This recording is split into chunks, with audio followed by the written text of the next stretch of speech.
Balik lagi di program bernama Skecing, siniar koneksi cinta and keuangan. Agak alay namanya tapi nggak masalah, yang penting ada bunyi Skecing biar inget ya.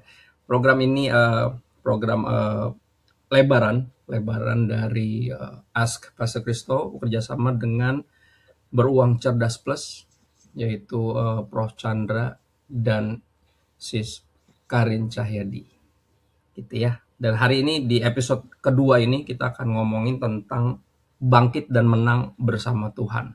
Saat ini kondisi ekonomi Indonesia lagi challenging. Tingkat inflasi tinggi, harga rumah naik, biaya sekolah anak nggak murah, dan tekanan ekonomi pasca pandemi masih terus masih kita berusaha pulih walaupun sulit untuk pulih. Ya, apa yang perlu para pasutri Kristen siapkan di tahun ini, Prof? Wow, ini pertanyaan yang sangat penting, sangat relevan, dan jawabannya ini cukup panjang. Tapi saya mau bahas dari prinsip utama. Ya, prinsip utama yaitu adalah mencari Tuhan dan membangun fondasi keuangan yang kuat dan sehat.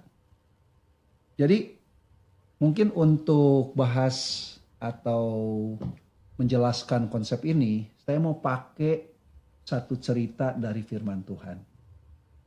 Ini dari kisah Raja Yehosafat dalam 2 Tawarik 17 sampai 20. Ya, kalau teman-teman ingat, Raja Yehosafat ini adalah raja yang berkenan di hadapan Tuhan. Nah, menariknya saat saya baca kisah Raja Yehosafat ini, saat dia diserang oleh bangsa Moabites, bangsa Moab, dan Ammonites, bangsa Amon, dia panik. Dia panik dan dia bilang sesuatu yang sangat menurut saya itu mencengangkan. Tuhan, kami tidak tahu apa yang harus kami lakukan. Ya. Mata kami tertuju kepada Tuhan. Jadi ada dua bagian yang dia bilang. Kami tidak tahu apa yang kami harus lakukan. Mata kami tertuju kepada Tuhan. Nah, sepertinya ini kan bukan rahasia atau tips keuangan ya. Tapi waktu saya berdoa, saya merinding loh. Karena ternyata ini mengandung kebenaran Tuhan yang dahsyat. Nah, jadi waktu dia bilang, kami tidak tahu apa yang harus kami lakukan, kami itu siapa? Jadi bukan saja Raja Yehosafat ya, tapi juga para penasehat Raja Yehosafat. Baik penasehat-penasehat yang di dalam bidang pemerintahan yang sudah sangat pintar, terpilih, berpengalaman. Tapi juga ada penasihat-penasihat militer, jenderal, ya zaman dulu, yang sudah pengalaman juga diserang, bukan mainan lama gitu ya, bukan mainan baru, mainan lama tuh, sebenarnya udah nggak susah gitu. Tapi mengapa Raja Yehosafat berkata, Tuhan kami tidak tahu apa yang harus kami lakukan? Ini luar biasa. Jadi saya melihat ada satu kerendahan hati yang berkenan di hadapan Tuhan. Dan itu hasil dari hubungan Raja Yehosafat yang intim dengan Tuhan. Jadi ketika ada masalah itu dia nggak langsung cari, wih ini solusinya apa nih? Secara keuangan, secara ilmu, secara apa gitu ya. Tapi dia bilang itu, Tuhan kami tidak tahu. Tapi mata kami tertuju kepada Engkau. Artinya solusi ini ada di dalam Tuhan. Nah, ini balik kepada pertanyaan yang tadi ya, yang pertanyaan kita utama. Ini kan kondisi ekonomi ini kan sangat sulit diprediksi. Jangankan kita ngomong masalah ekonomi satu negara ya. Kita diri kita saja besok akan terjadi apa kita nggak tahu. Jangankan besok, sejam lagi juga kita nggak tahu. Semenit yang akan datang pun kita nggak tahu. Gimana kita bisa memprediksi sesuatu yang jauh di depan dengan skala yang luar biasa besar. Bangsa, bukan satu orang, bukan satu komunitas. Itu bukan hal yang mudah. Nah, tapi Yosef berkata, Tuhan, apa yang harus aku lakukan? Dan berbicara, tenang, aku akan berperang untuk engkau. Jadi pembelajaran kita di sini adalah Saya sangat mengerti, saya sering ngobrol dengan istri saya, iya ya saat ini masa sulit. Kami menerima berbagai DM demi DM demi DM di Instagram. Dan kami melihat, waduh ini masalahnya pelik-pelik gitu. Tapi saya tuh kayak diingatkan, iya kita itu nggak punya kemampuan. Walaupun saya di dunia keuangan 30 tahun, mengajar, praktisi, dan segala macam, saya merasa kami tidak tahu. Nah jadi yang mungkin teman-teman perlu lakukan ini adalah yang pertama. Teladanilah Raja Yehoshafat. Saat segala sesuatunya membuat kita khawatir, cemas, takut, kita harus ingat bahwa kita punya Allah yang luar biasa. Allah yang mengetahui masa depan. Allah yang mampu melakukan segala perkara. Allah yang rindu untuk memberkati. Jadi kita tidak sendiri. Karena kalau kita sendiri kita pasti overwhelming ya. Itu semuanya tuh overwhelming jadi kitanya takut. Atau mulai dari mana? Bagaimana mengurainya? Ya. Karena kan repot gitu ya. Ini mulainya dari mana dulu ya? Ya kan ada beberapa kasus itu yang kita juga konseling. Kasih konseling itu, aduh ini ribet banget gitu. Saling berkaitan satu dengan yang lain. Tapi prinsip yang pertama adalah ingatlah. Bahwa masalahmu itu tidak lebih besar daripada kuasa. Itu yang pertama ya. Itu yang pertama. Tapi Tuhan menanti kerendahan hati kita untuk datang kepada Tuhan. Nah menariknya, ternyata Raja Yehoshafat ini selain cerita yang baik ini ya, teladan yang baik ini, ternyata ada bagian keduanya. Jadi ternyata satu saat dia kerjasama dengan Raja Ahab. Gitu loh. Jadi dia mengandalkan, yang dulu ngandalin Tuhan, sekarang ngandalin manusia. Padahal itu sudah diperingati, ini hati-hati, ini hati-hati, ini hati-hati. Akhirnya apa yang terjadi? Raja Ahab meninggal dalam peperangan dan Raja Yehoshafat hampir meninggal juga. Walaupun selamat pada akhirnya. Nah jadi artinya orang yang kita hari ini kita bisa dekat dengan Tuhan, mencari Tuhan saat ada masalah, bukan berarti itu akan selesai. Jadi perjuangan kita untuk mendekat kepada Tuhan itu akan diuji setiap hari. Gitu. Jadi apa yang dulu kita pernah benar di hadapan Tuhan, kita tetap bisa salah. Ya, walaupun kesalahan itu nggak fatal ya. Tetap sekali lagi Tuhan itu jauh lebih besar daripada kesalahan kita. Tapi hati-hati bahwa saat kita hari ini bijak, hari ini berkenan kepada Tuhan, itu bukan berarti kita akan selalu benar di hadapan Tuhan. Kalau kita tidak jaga hubungan kita dengan Tuhan, kalau kita mencoba jalan sendiri, itu bisa mendatangkan kecelakaan. Ya, mungkin itu sih dari saya. Kalau dari Karin ada yang bisa dibagikan? Mungkin tadi kan berbicara mengenai prinsipalnya ya, mencari Tuhan, merendahkan diri. Tapi juga tadi disinggung mengenai bangun fondasi keuangan yang kuat ya. Maksudnya hal-hal praktisnya gitu ya. Kalau saya rasa itu yang sangat penting sekali adalah perencanaan keuangan. Perencanaan keuangan. Betul. Juga ada kesepakatan antara suami dan istri di dalam melakukan perencanaan keuangan itu. Nah, memang ini sesuatu yang juga nggak mudah. Iya. Kami mengerti ini nggak mudah. Ya mungkin untuk yang teman-teman yang baru menikah ya, baru sebulan menikah atau 6 bulan, setahun, masih cinta-cintanya lah. Ya. Masih belum banyak yang aneh-aneh gitu ya, atau konflik itu mungkin masih minim. Ya. Tapi untuk mereka yang sudah menikah lama, kami juga menikah hampir tahun ini 25 tahun. Nah, dalam pernikahan ini tuh seringkali cinta itu benar-benar diuji. Jadi udah bukan lagi teori. Tapi kita benar-benar diuji, langsung berperang nih. Ya diujinya langsung di medan perang. Dan memang nggak mudah bicara masalah kesatuan ya. Bahkan kalau menurut saya itu mustahil. Mustahil itu bisa dicapai dengan kemampuan kita sendiri. Mau kita pernah ikut seminar pernikahan, baca buku pernikahan, dengar podcast pernikahan, segala macam. Kalau menurut saya nggak bisa kita melakukan itu. Jadi artinya, kenapa? Karena kita itu manusia. Pasangan kita juga manusia. Jadi ketika kita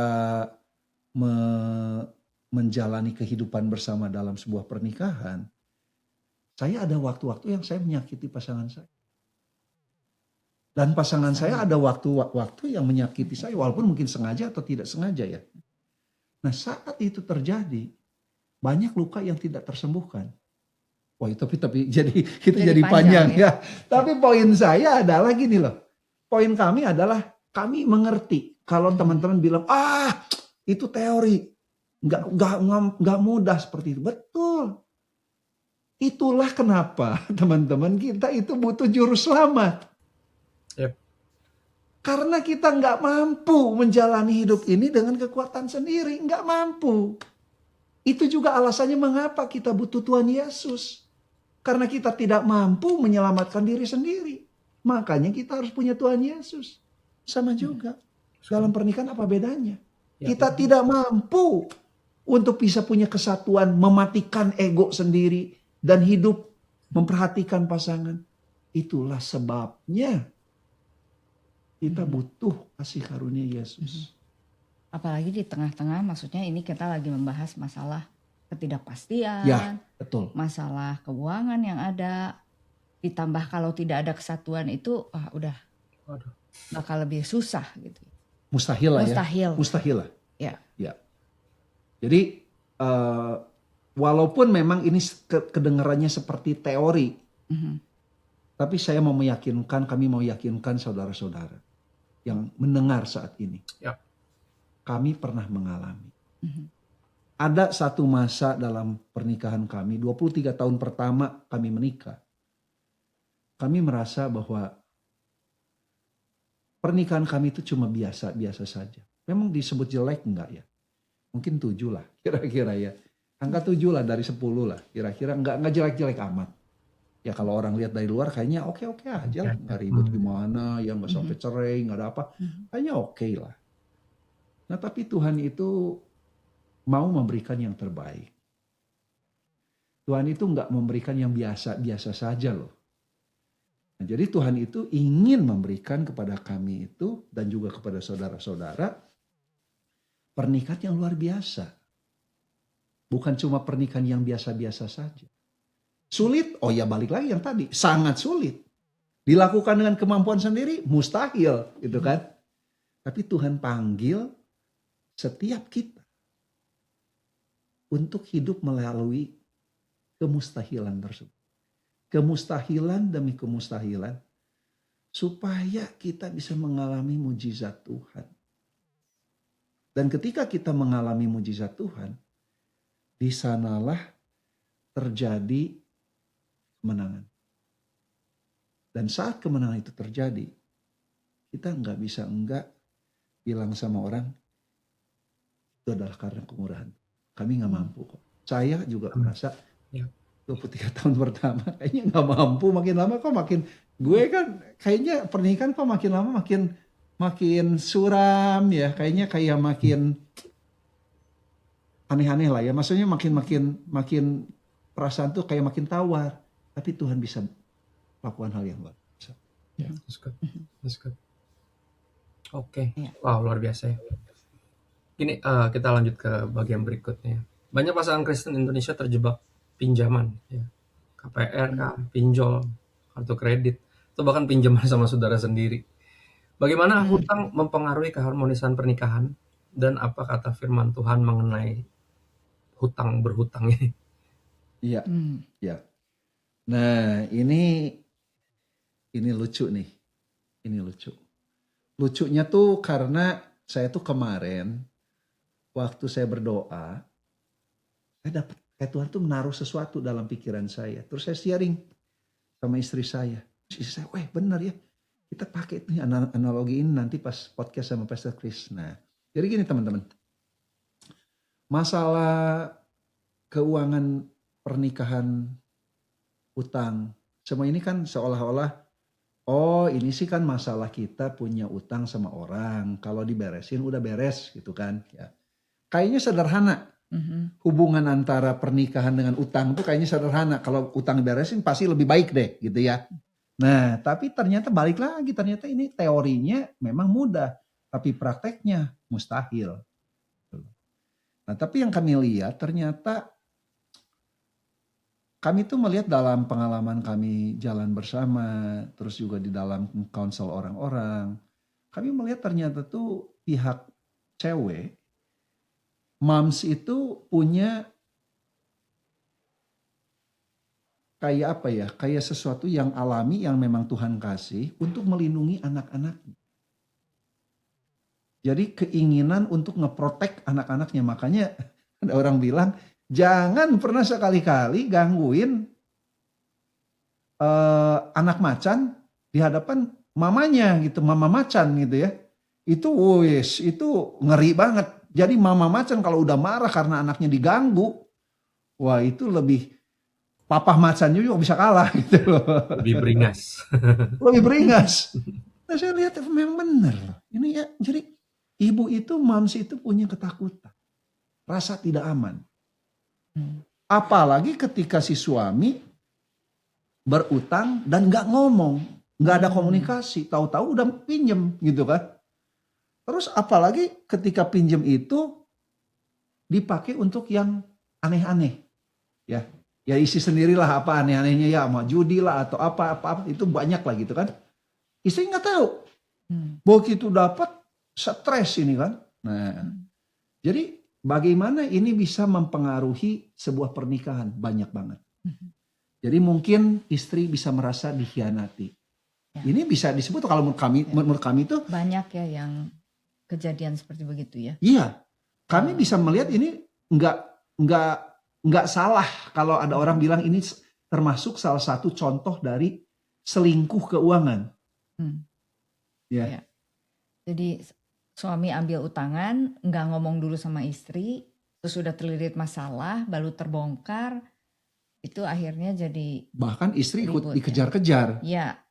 Nah ini juga menurut saya itu sesuatu yang bakal menghancurkan rumah tangga, pernikahan. Ya. Nah tapi saya tuh yang tadi ya, saya contohnya itu adalah ini nih teman-teman ya, kelihatan ya walaupun ini nggak transparan, mestinya transparan nih ya. Tapi kami di sini nggak ada yang transparan, yang nggak apa-apa lah pakai mungkin ini. Bayangkan aja ya, anggap kali ini gelas isinya tuh es campur ya. Kami dari Bandung, jadi di Bandung ada satu es campur oyen ya, itu enak banget. Nah, saking banyaknya tuh toppingnya, semua topping itu mengendap di bawah kan, benar ya? Karena berat nih, kolang-kaling lah, kelapa muda, alpukat, semua turun di bawah gitu ya. Wah. Tapi apa yang terjadi nih teman-teman? Kalau kita mulai mengocek atau stir gitu ya, itu mulai naik semua ke atas karena ada gaya sentrifugal kan, naik dia ke atas. Itu fisika ya, putar, naik ke atas semua. Nah ini sebenarnya persis dengan kondisi kita. Jadi waktu diputar itu tuh adalah kehidupan. Ya. Ketika kehidupan memutar kehidupan kita,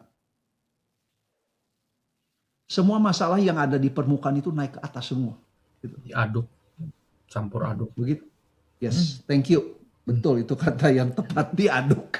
Diputar. Kalau tadi saya diputar. Kami pakai bahasa Sunda, dikocek. Diaduk ya.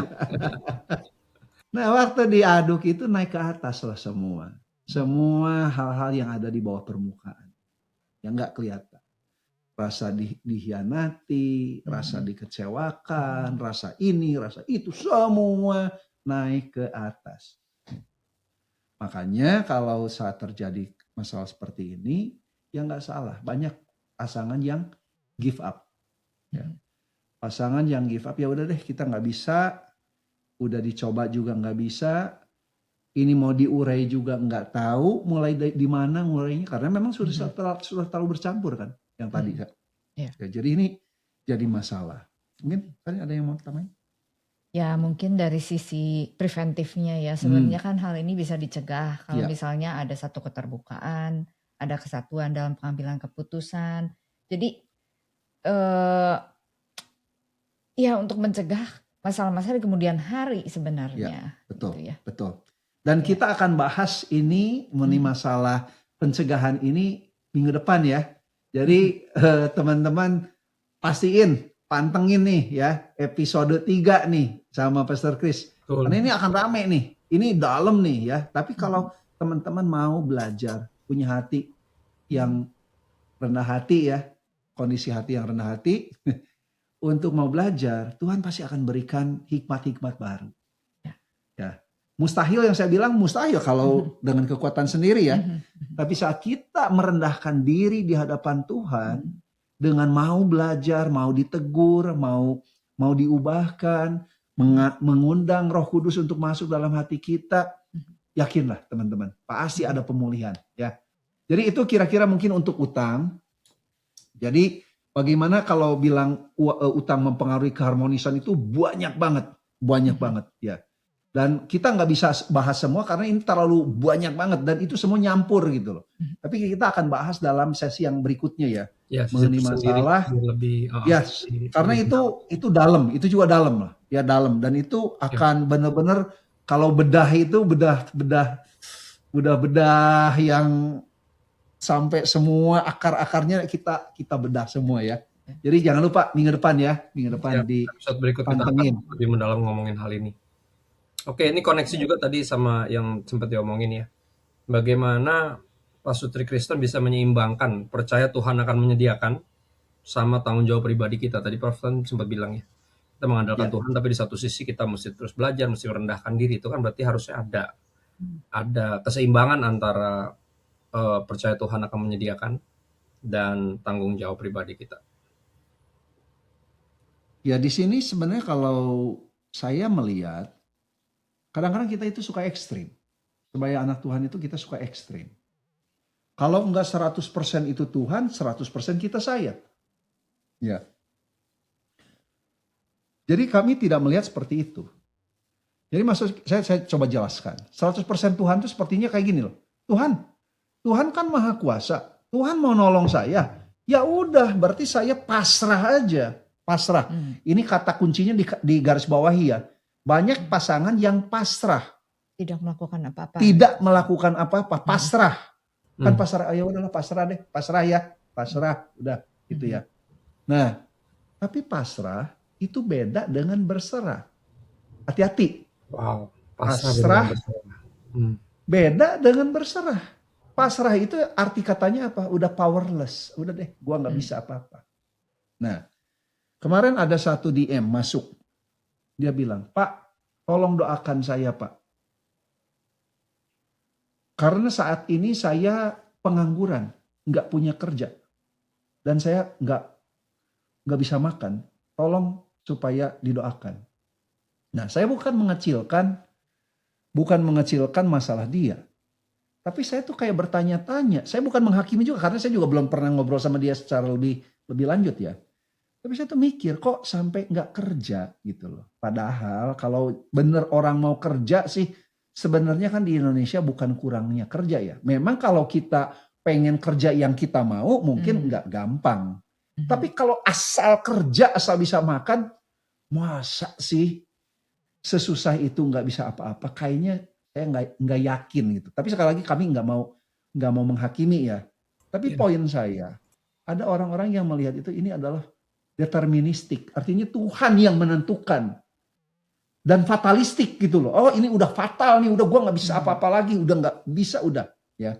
Nah itu menurut kami itu nggak tepat. Kita nggak pernah melihat kebenaran firman Tuhan berkata seperti itu. Bahkan Tuhan sering bicara, lakukan perencanaan. Lu mau perang, hitung dulu jumlah tentara. Lu mau bangun bangunan, juga hitung juga bahan-bahannya. Cukup atau enggak. Jangan sampai lu bangun atau lu perang di tengah jalan mogok. Jadi Tuhan mengutamakan atau juga menyinggung masalah pentingnya menimpa perencanaan. Artinya ada bagian kita yang harus kita lakukan. Ya. Mungkin orang-orang itu punya defeated mentalities ya. Jadi merasa udah gitu. Saya udah memang saya itu udah nggak bisa, udah nggak ada kemampuan, nggak ada kerjaan. Jadi seolah menerima aja. Lalu kemudian datang kepada Tuhan, berdoa, kalau Tuhan saya udah nggak bisa, padahal bukan sikap seperti itu yang Tuhan mau ya. Dan Tuhan itu selalu di dalam firman Tuhan itu selalu meminta kita melakukan sesuatu. Walaupun gak banyak, tapi lakukan sesuatu. Semua, coba dilihat firman Tuhan. Gak ada yang diam aja orangnya, Tuhan pokoknya Tuhan kan sayang sama saya gak usah ngomong juga kan Tuhan mah tahu gitu kan, gak usah berdoa gitu kan. Udah saya gak usah melakukan, gak ada kan. Tuhan selalu meminta langkah iman dari kita. Ada sesuatu yang harus kita lakukan. Nah ini juga sama di dalam masalah utang ya. Kita bekerja, kita cari usaha.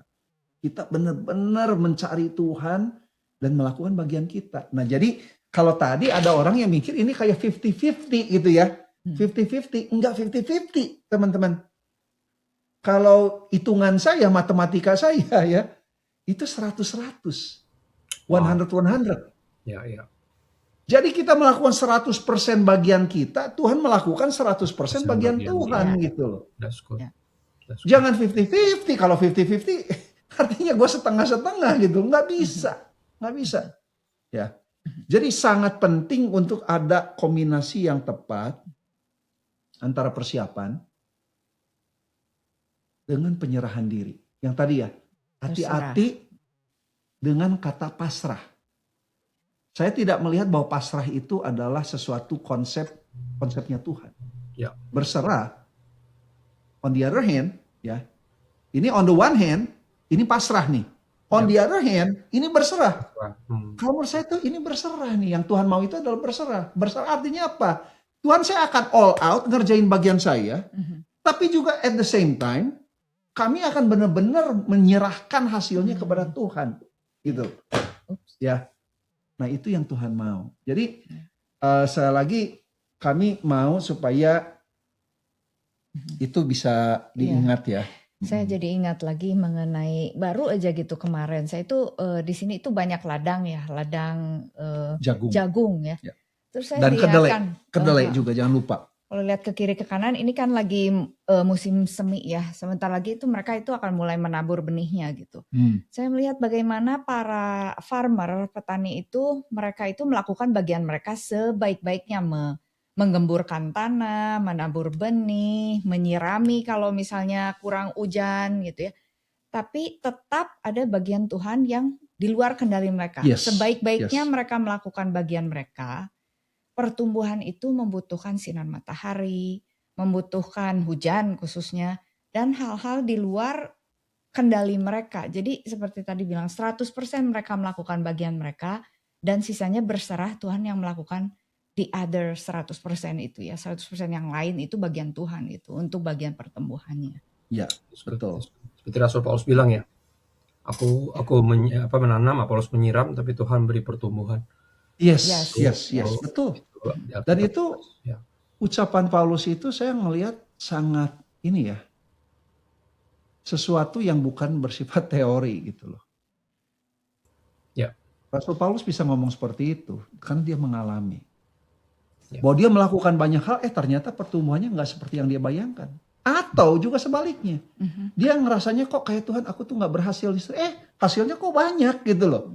Artinya apa? Jadi jangan bersombong kita, jangan ikutan bisa ngerasa saya nih ngelakuin banyak nih gini-gini terus Tuhan berkati. Enggak. Tuhan nggak butuh kita kok sebenarnya ya kalau Tuhan. Tapi Tuhan juga adalah Bapa yang pengen kita itu menjadi anak-anak yang dewasa. Bukan punya mental kayak Pak Ogah ya kalau zaman dulu ya. Semuanya tuh kayak udahlah pasrah gitu loh. Yes. Okay. Ya mungkin itu ya. Ya, jadi berikutnya kita akan ngobrol tentang satu hal yang juga penting, Prof dan Sis Karin. Gaya hidup sering jadi sumber konflik. Ya, satu mau hemat, satu mau ikut tren. Ya, pengen liburan mewah atau beli gadget baru supaya kelihatan sukses update gitu ya di medsos gitu. Nah, bagaimana pasutri Kristen sebaiknya memilih lifestyle atau gaya hidup kita? Nah, mungkin kalau yang ini Karin bisa sharing lebih dulu. Silakan. Mungkin kalau saya dari sisi praktikal aja ya.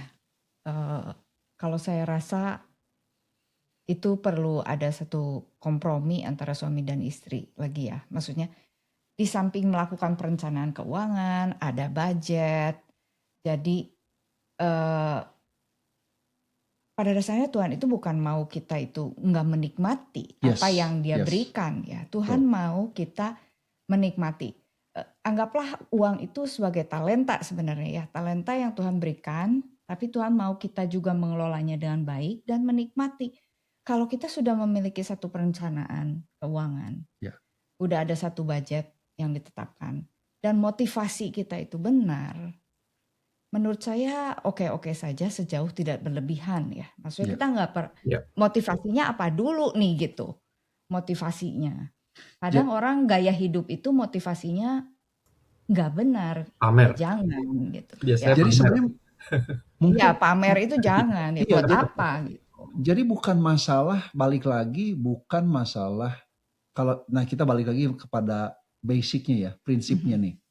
Saya tuh selalu nggak tahu ya, mungkin karena dari dulu itu kerjaan saya tuh senang mikir gitu ya. Jadi selalu bilang itu balik ke prinsip. Nah, kalau saya melihat prinsipnya,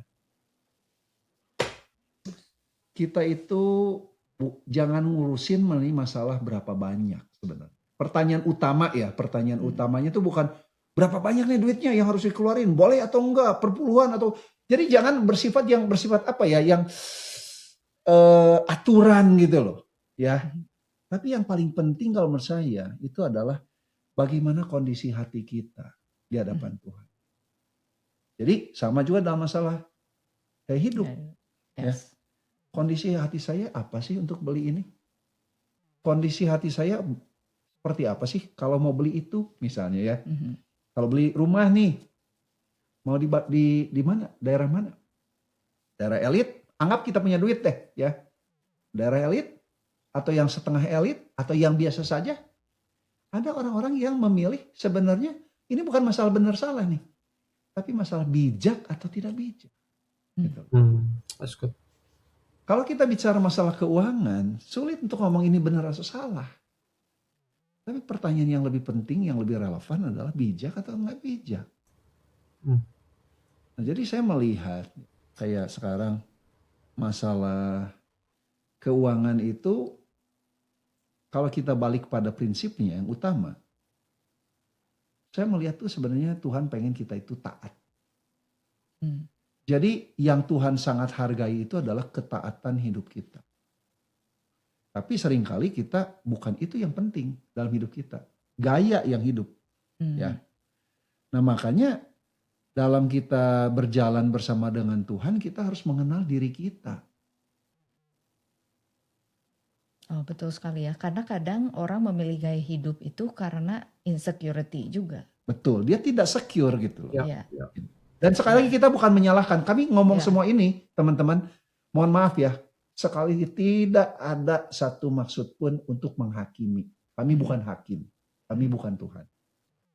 Tapi kami membagikan apa yang kami dapatkan melalui perjalanan pernikahan dan kehidupan keuangan. Ya. Nah, jadi balik lagi yang tadi nih. Mengenai masalah ketaatan. Ya. Banyak orang yang memilih gaya hidup itu karena dia tidak mengenal dirinya, kelemahan dirinya sendiri. Ya. Nah, ada kan seorang filosofer China ya, namanya Sun Tzu. Ya, Sun Tzu ini ahli perang, strategis. Ya. Dia bilang, kalau kamu mengenal diri dan juga mengenal musuh, 1000 kali perang, 1000 kali menang. Tapi kalau kamu tidak mengenal musuhmu, waduh, gawat, ya, gawat tuh. Nah, jadi di sini juga sama.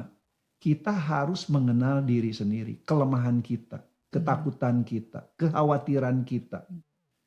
Tapi bagaimana kita bisa mengenal semua itu kalau kita tidak mengenal Tuhan? Bukan cuma tahu Tuhan ya. Kalau cuma tahu Tuhan, iblis juga tahu Tuhan, ya.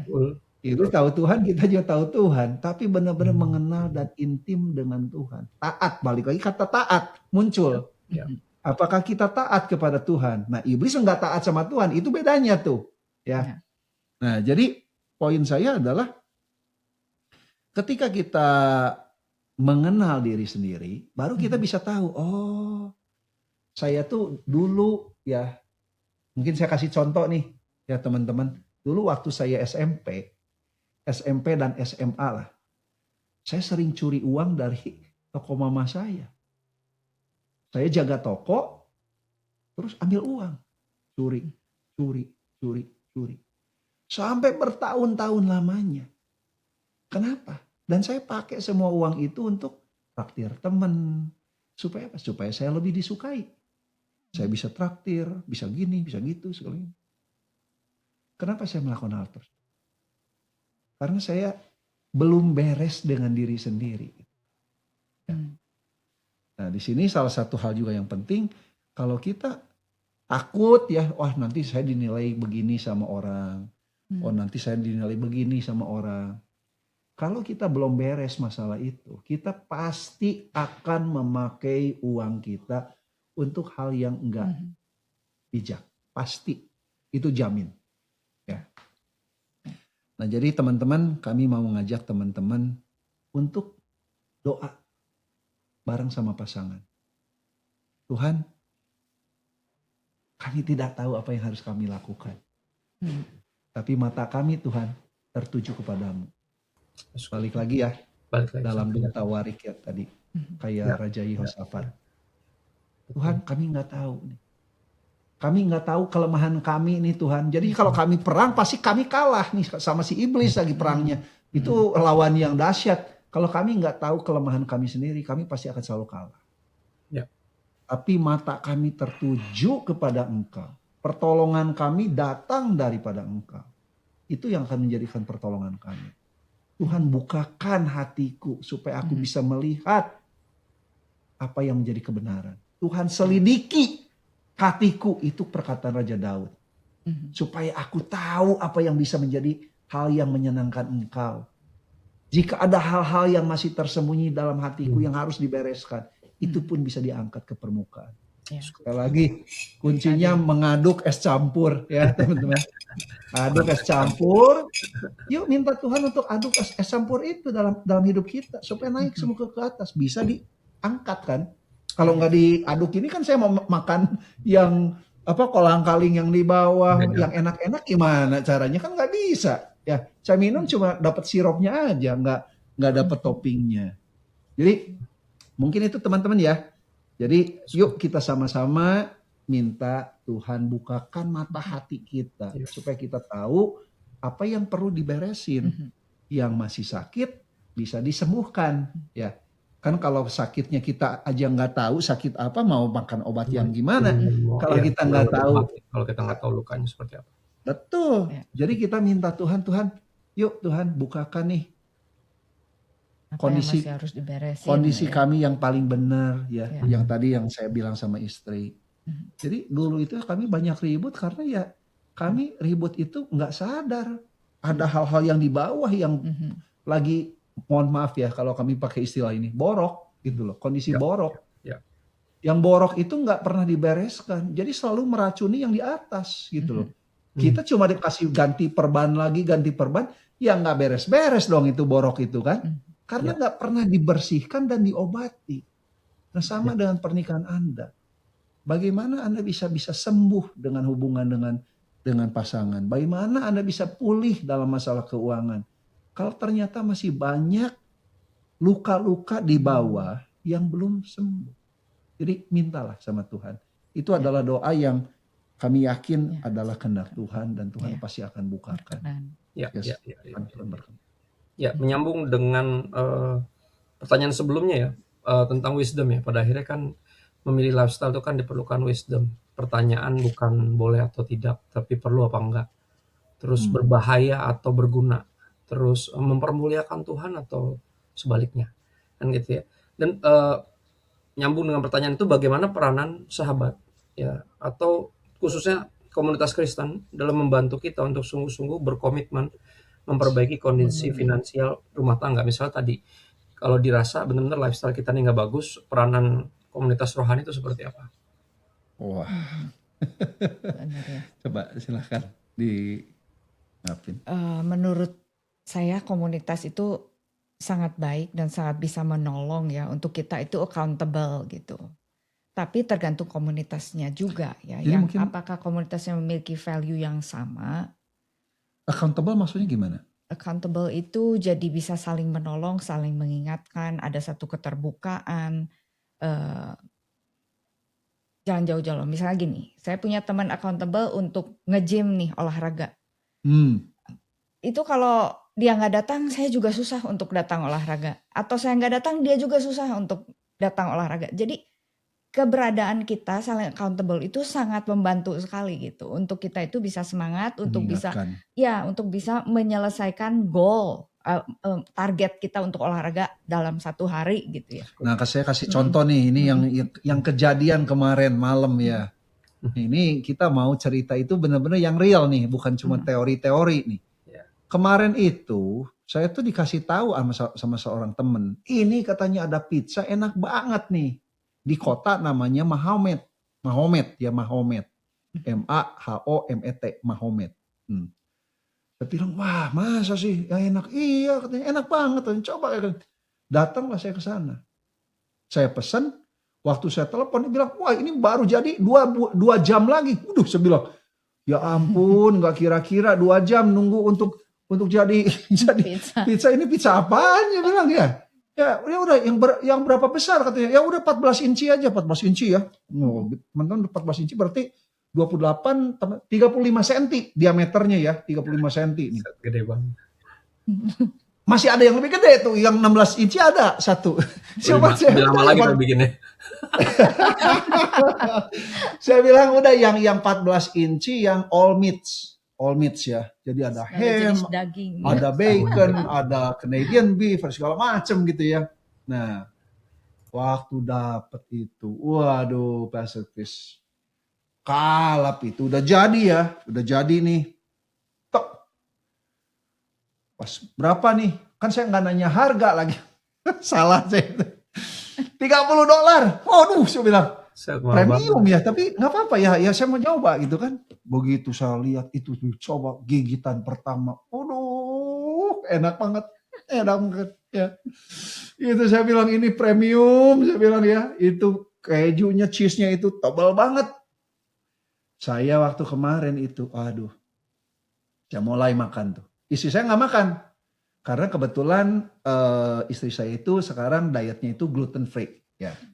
Karena memang anak dari tahun 2010 itu dia sensitif dengan gluten. Makanya istri saya udah memutuskan udah nggak makan lagi gluten ya.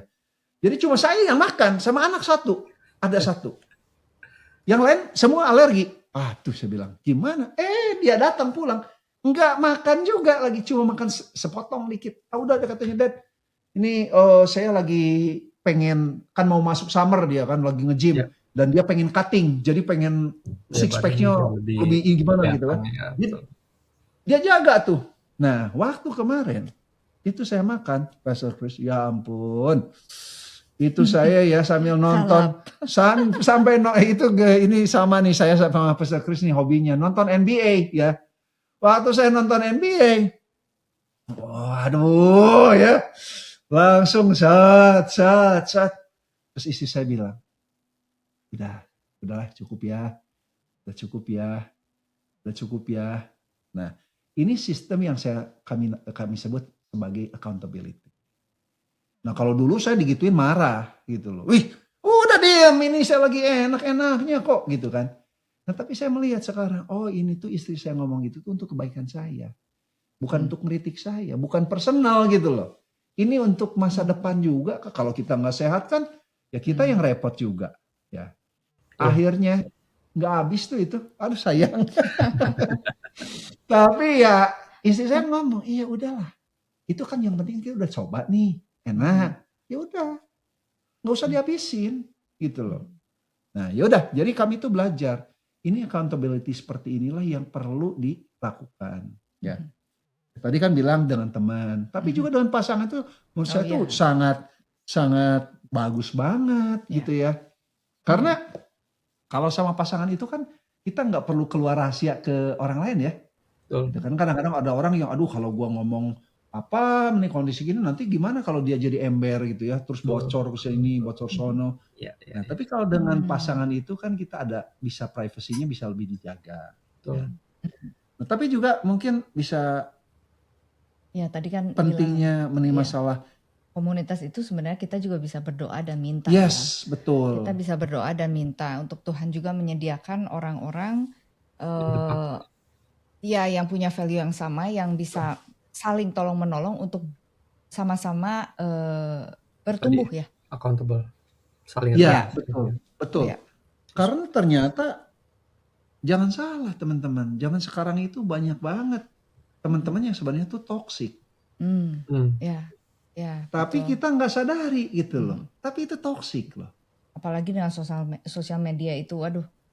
Dan ya namanya Bahaya. orang itu kan kita secara tidak langsung itu kan kita itu kebanyakan lah. Saya nggak bilang 100% ya, tapi kebanyakan kita itu kan senang untuk berkompetisi gitu.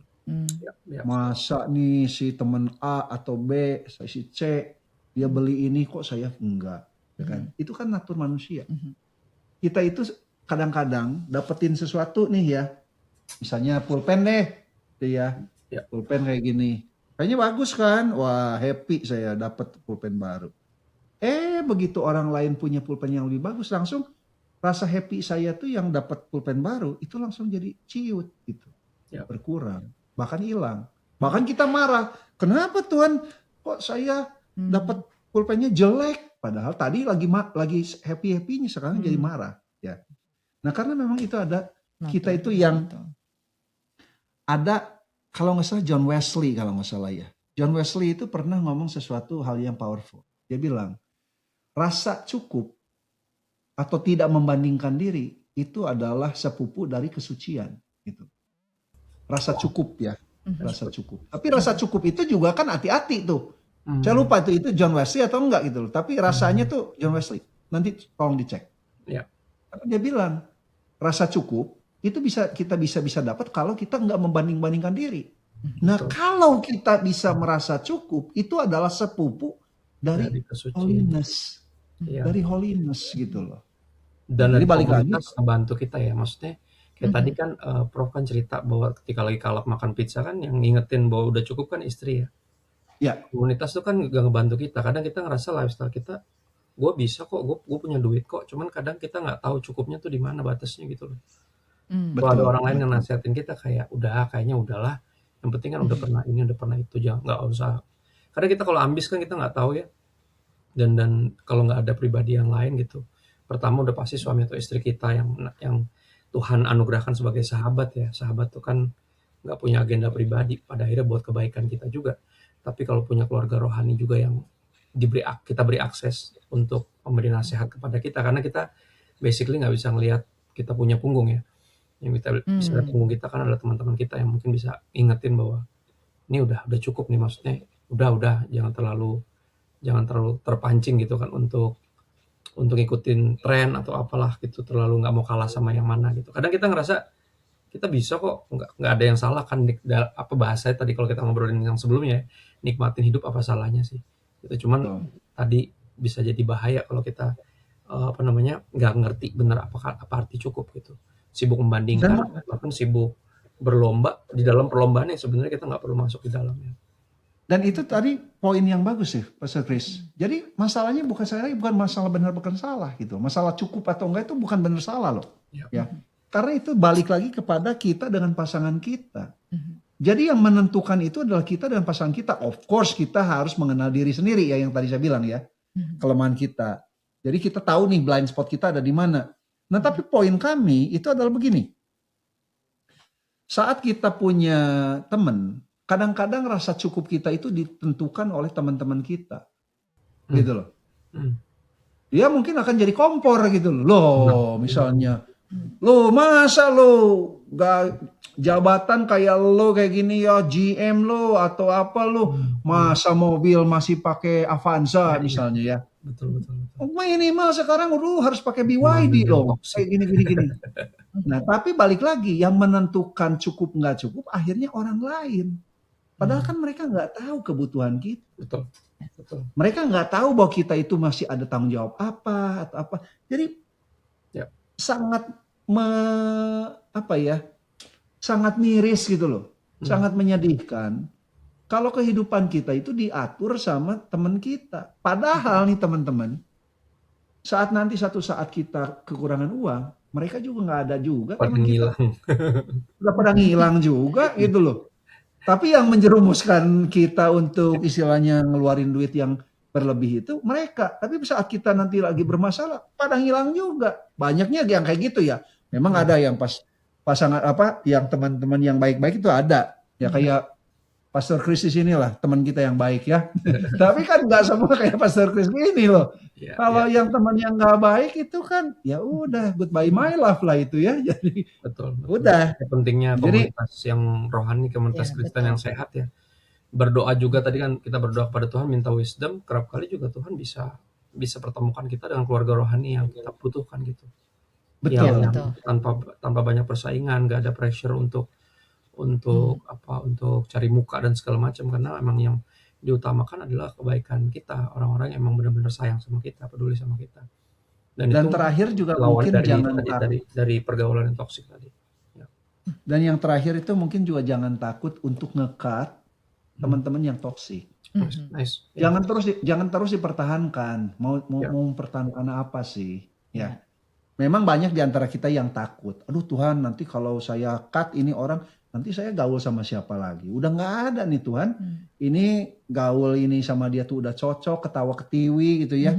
Tapi ya jeleknya ini, dia itu toksik gitu loh. Toksik dalam mempengaruhi atau toksik apa ya. Tapi kadang-kadang ada orang takut. Nah sekali lagi kalau teman-teman merasakan itu wajar, itu normal. Tapi doakan Tuhan, Engkau tahu kebutuhan kami. Engkau tahu bahwa kami itu harus menjauh dari orang-orang yang toksik. Orang-orang yang nggak bener deh ya. Yang makin membawa kita tuh makin jauh dari Tuhan. Nah kalau seperti kayak gitu, kita harus berani nge-cut. Kalau kan kayak misalnya kayak cancer ya. Cancer di kemo ya. Atau dipotong gitu ya. Kayak di surgery gitu diambil bagian yang bermasalah, itu dibuang kan. Masa ada orang yang udah deh ini memang bermasalah nih, tapi Tuhan aduh gimana saya masih sayang nih sama bagian ini nih, udah jangan diambil ya Tuhan. Ya nggak sembuh dong. Susah benar. Jadi yuk kita mulai belajar percaya sama Tuhan itu lebih full ya. Kalau Tuhan ini saya ngerasa nggak ada kemajuan nih Tuhan sama ini. Saya mungkin tadi istri saya lupa. Jadi istri saya itu sekarang punya Bible study group sama 2, 3 atau 4 orang ya, yang bule 4 ya. Dan saya melihat tuh dia tuh pertumbuhannya malah jadi cepet gitu loh. Nah itu sama saya didukung, udah spend waktu lebih banyak sama mereka gitu loh. Karena apa? Kelihatan ada hasil positif. Ya.